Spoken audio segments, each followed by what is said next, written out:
श्रीपादराजम शरणम प्रपद्ये. कुंडलिनी शक्ती 24 तत्वांपासून या विश्वाची निर्मिती करते. गायत्री म्हणतात 24 अक्षरे आहेत. 24 संख्येला गोकुळ असे शुद्ध नाव आहे. गो म्हणजे 2, कुळ म्हणजे 4. ब्रह्मस्वरूपात कोणताच बदल होत नाही. परिवर्तनातील असे म्हणून ते 9 या संख्येने सूचित केले जाते. 8 ही संख्या महामायेचे स्वरूप दर्शवणारी आहे. श्रीपाद श्री वल्लभांचे भक्तगण त्यांना 2 चौपाती देव लक्ष्मी असे म्हणत असतात. सर्व जीवांचा पती स्वरूप परब्रह्म आहे. पती देव म्हणजे 9 संख्या, लक्ष्मी म्हणजे 8 संख्या, 2 म्हणजे 2 संख्या, चौ म्हणजे 4 संख्या सूचित करते. म्हणून 2 चौपती लक्ष्मी याचा अपभ्रम होऊन 2 चौपती देव लक्ष्मी असा झाला. हे सर्व जीवांना 2498 या संख्येची आठवण करून देत असते. गोकुळामध्ये परब्रह्म पराशक्ती हे श्रीपाद श्री वल्लभ या रूपानेच आहेत.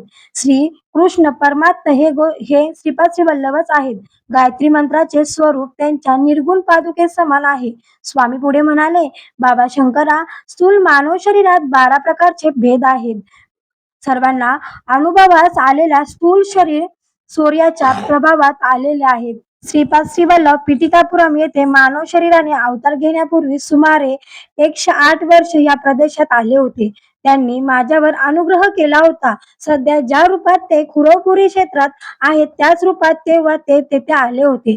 त्यांनी त्यावेळी आश्चर्यकारक घटना घडली.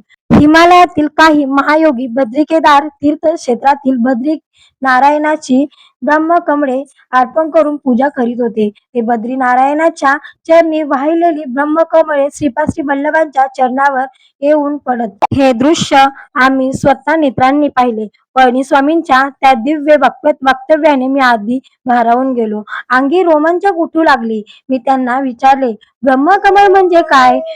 ते कोठे मिळतात? त्या फुलांनी पूजा केली असता श्रीदत्त प्रभू संतुष्ट होतात असे आपल्या सांगण्यावरून कळाले. तरी कृपा करून आपण माझ्या शंकेचे समाधान करावे.